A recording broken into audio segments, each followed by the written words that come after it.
Bismillahirrahmanirrahim. Assalamualaikum warahmatullahi wabarakatuh. Waalaikumsalam warahmatullahi wabarakatuh. Alhamdulillahirabbil alamin wa bihi nasta'inu ala umuri dunya. Assalatu wassalamu ala asyrofil anbiya'i wal mursalin wa ala alihi washabihi ajmain, amma ba'd. Yang terhormat Bapak Roy Kembar Habibi MPD, yang terhormat Ibu Frida Destini MPD, yang terhormat Ibu Ika Wulandari Utami Ningtyas MPD selaku dosen pengampu mata kuliah pengelolaan ekstrakurikuler SD, serta rekan-rekan yang saya banggakan. Pertama-tama kita panjatkan puji syukur kehadirat Allah Subhanahu wa taala karena atas rahmat serta hidayahnya sehingga kita dapat berkumpul pada kesempatan kali ini dalam keadaan sehat walafiat. Shalawat dan salam tak lupa selalu kita sanjung agungkan kepada Habibana wa Nabiyana Muhammad Shallallahu Alaihi Wasallam yang selalu kita nanti-nantikan syafaatnya hingga yaumil kiamah kelak. Amin Allahumma amin. Rekan-rekan, di sini izinkan kami dari kelompok 1 ingin mempresentasikan hasil kerja kelompok kami yang berjudul Pengenalan Manajemen Dasar Ekstrakurikuler SD. Anggota kelompok kami tersendiri yaitu ada Adelita Sekarini, Devi Kusumawati, Luciana Dewi, Maedea Priska Ulpama, Rizky Fadila Fitriani, Kunci Rahayu, dan saya sendiri Rania Khairul Hidayah. Baiklah, untuk mempersingkat waktu, langsung saja materi yang pertama akan disampaikan oleh Saudari Devi Kusumawati. Kepada Saudari Devi, saya persilahkan. Baik, terima kasih moderator atas kesempatannya. Untuk materi yang pertama yaitu pengertian manajemen. Manajemen merupakan suatu proses yang sistematis dalam pengorganisasian sehingga dapat dilakukan pengendalian dan pengawasan untuk mencapai tujuan tertentu. Kata manajemen berasal dari bahasa Inggris yaitu manage, yang memiliki arti mengatur, merencanakan, mengelola, mengusahakan, dan memimpin. Secara etimologis, manajemen merupakan seni untuk melaksanakan dan mengatur. Hal tersebut mendasari manajemen sebagai seni mengelola dan mengatur agar tersusun secara rapi, menurut Tursino tahun 2017. Next. Istilah manajemen tersebut biasanya diidentikan dengan dunia bisnis dan perkantoran. Manajemen sangat dibutuhkan agar tujuan pribadi atau organisasi bisa tercapai. Manajemen juga sangat diperlukan untuk mencapai efisiensi dan efektivitas suatu kerja organisasi. Adapun orang yang mengatur, merumuskan, dan melaksanakan berbagai tindakan manajemen disebut manajer. Menurut Tursino tahun 2017. Baik, terima kasih. Saya kembalikan kepada moderator. Baik, terima kasih kepada Saudari Devi atas materinya. Selanjutnya akan disampaikan oleh Saudari Luciana Dewi. Kepada Saudari Lucy, saya persilakan. Baik, terima kasih moderator. Di sini saya akan melanjutkan materi selanjutnya, yaitu tentang pengertian ekstrakurikuler. Kegiatan ekstrakurikuler yaitu kegiatan-kegiatan siswa di luar jam pelajaran yang dilaksanakan di sekolah atau di luar sekolah dengan tujuan memperluas pengetahuan, memahami keterkaitan antara berbagai mata pelajaran, penyaluran bakat dan minat, serta dalam rangka usaha untuk meningkatkan kualitas keimanan dan ketakwaan para siswa terhadap Tuhan Yang Maha Esa, kesadaran berbangsa dan bernegara, berbudi pekerti luhur, dan sebagainya. Dalam IDIT halaman 256 sampai 257. Selanjutnya, kegiatan ekstrakurikuler adalah kegiatan pelajaran yang diselenggarakan di luar jam pelajaran biasa. Kegiatan ini dilaksanakan sore hari bagi sekolah-sekolah yang masuk pagi dan dilaksanakan pagi hari bagi sekolah-sekolah yang masuk sore. Kegiatan ekstrakurikuler ini sering dimaksudkan untuk mengembangkan salah satu bidang pelajaran yang diminati oleh sekelompok siswa, misalnya olahraga, kesenian, dan berbagai kegiatan keterampilan dan kepramukaan. Menurut Daryanto tahun 2013 halaman 145 sampai 146. Kegiatan ekstrakurikuler adalah kegiatan tambahan di luar struktur program dilaksanakan di luar jam pelajaran biasa agar memperkaya dan memperluas wawasan pengetahuan dan kemampuan siswa. Menurut Suryo Subroto tahun 2013 halaman 287. Selanjutnya, ruang lingkup kegiatan ekstrakurikuler adalah berupa kegiatan-kegiatan yang dapat menunjang dan dapat mendukung program intrakurikuler yaitu mengembangkan pengetahuan dan kemampuan penalaran siswa, keterampilan melalui hobi dan minatnya, serta pengembangan sikap yang ada pada program intrakurikuler dan program kokurikuler. Menurut IDIT halaman 288. Sekian dari saya kembalikan ke moderator.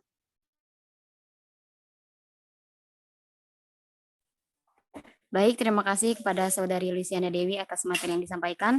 Materi selanjutnya akan disampaikan oleh Saudari Maidea Priska Upama. Kepada Saudari Maidea, saya persilahkan. Baik, terima kasih kepada moderator. Di sini saya akan melanjutkan materi selanjutnya. C. Jenis-jenis ekstrakurikuler. Menurut IBIT 290, jenis-jenis kegiatan ekstrakurikuler dapat dibagi menjadi dua jenis, yaitu yang pertama, kegiatan ekstrakurikuler yang bersifat atau berkelanjutan, yaitu jenis kegiatan ekstrakurikuler yang dilaksanakan secara terus-menerus selama satu periode tertentu. Untuk menyelesaikan satu program kegiatan ekstrakurikuler ini biasanya diperlukan waktu yang lama. Kedua, kegiatan ekstrakurikuler yang bersifat periodik atau sesaat, yaitu kegiatan ekstrakurikuler yang dilaksanakan waktu-waktu tertentu. Sekian materi yang bisa saya sampaikan, saya kembalikan kepada moderator.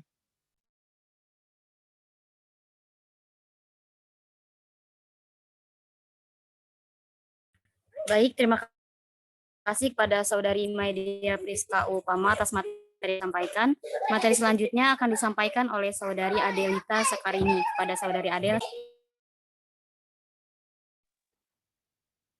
Baik, terima kasih moderator.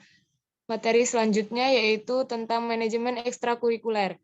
Manajemen kesiswa juga meliputi kewajiban kepala sekolah melaksanakan kegiatan ekstrakurikuler untuk para peserta didik menurut Suparlan tahun 2013 halaman 69. Selanjutnya, manajemen kegiatan ekstrakurikuler adalah seluruh proses yang direncanakan dan diusahakan secara terorganisasi mengenai kegiatan sekolah yang dilakukan di luar kelas dan di luar jam pelajaran untuk menumbuh kembangkan potensi sumber daya manusia yang dimiliki peserta didik, baik berkaitan dengan aplikasi ilmu pengetahuan yang didapatkannya maupun dalam pengertian khusus untuk membimbing peserta didik dalam mengembangkan potensi dan bakat yang ada dalam dirinya melalui kegiatan-kegiatan yang wajib maupun pilihan. Daryanto, tahun 2013, halaman 146. Sekian dari saya, selanjutnya saya kembalikan ke moderator.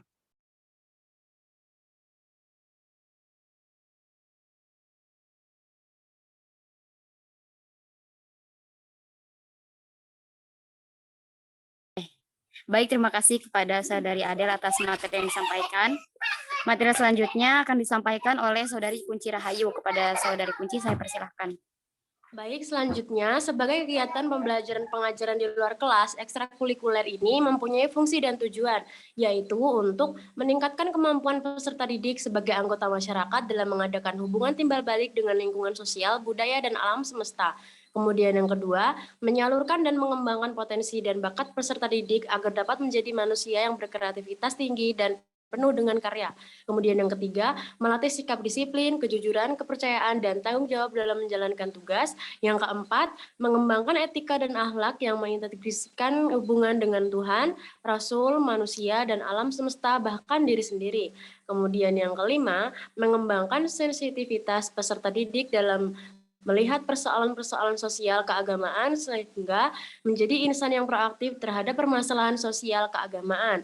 Yang keenam, memberikan bimbingan dan arahan serta pelatihan kepada peserta didik agar memiliki fisik yang sehat, bugar, kuat, cekatan, dan terampil. Kemudian yang ketujuh, memberi peluang peserta didik agar memiliki kemampuan untuk komunikasi atau human relation dengan baik secara verbal dan non-verbal. Daryanto 2013 halaman 146 dan 147.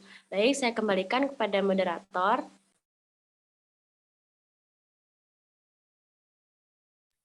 Baik, terima kasih kepada Saudari Kunci atas materi yang disampaikan.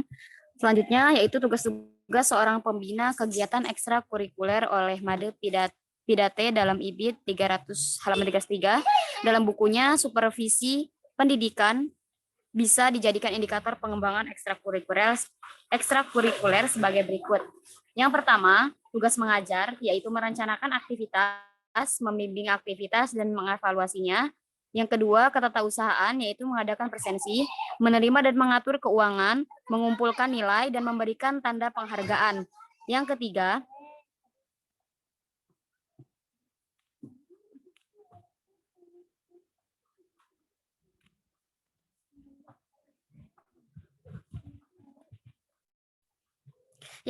tugas-tugas umum, yaitu mengadakan pertandingan, pertunjukan, perlombaan, dan lain-lain. Selanjutnya,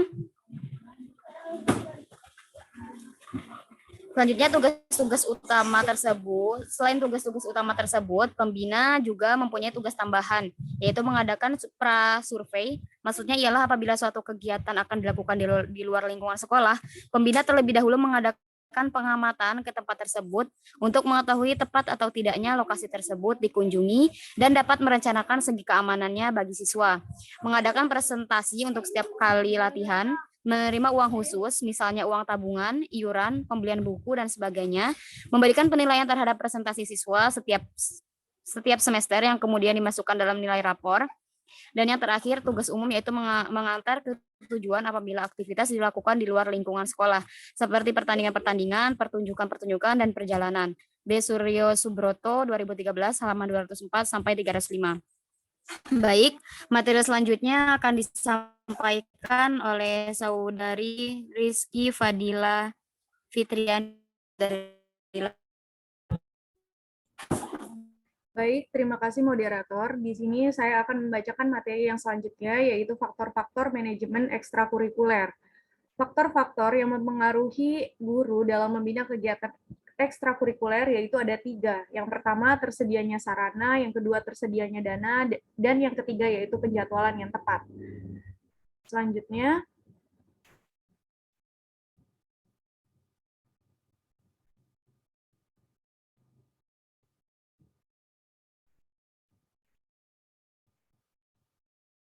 baik, yang pertama yaitu tersedianya sarana.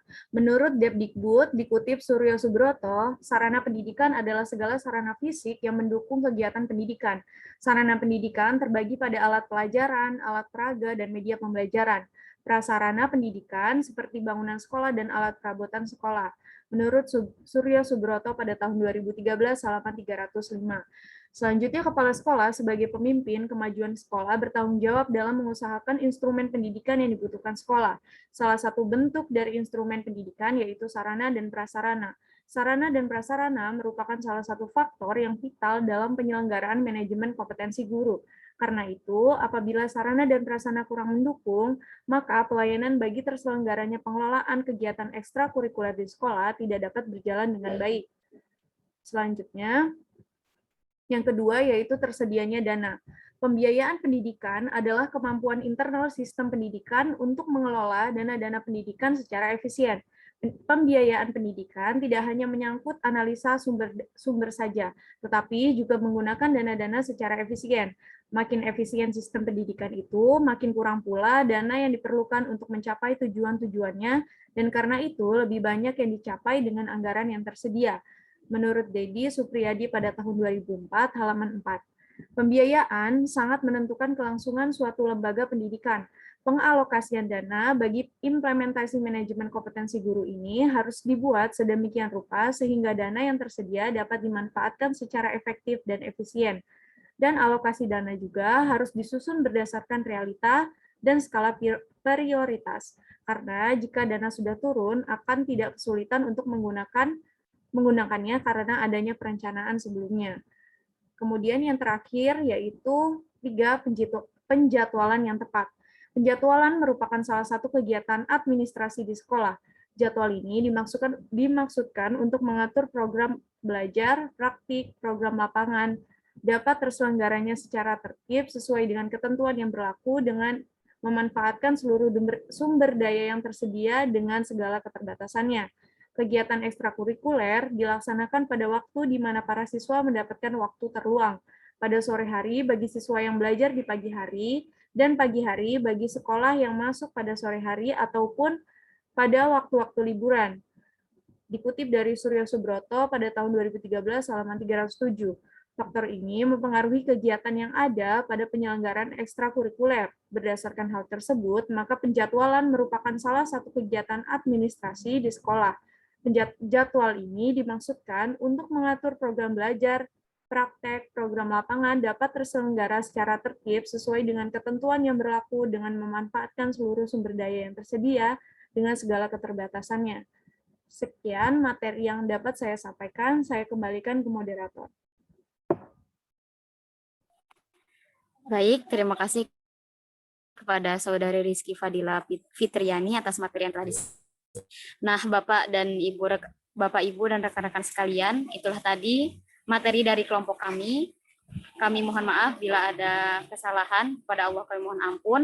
Kami akhiri. Wassalamualaikum warahmatullahi wabarakatuh. Waalaikumsalam warahmatullahi wabarakatuh.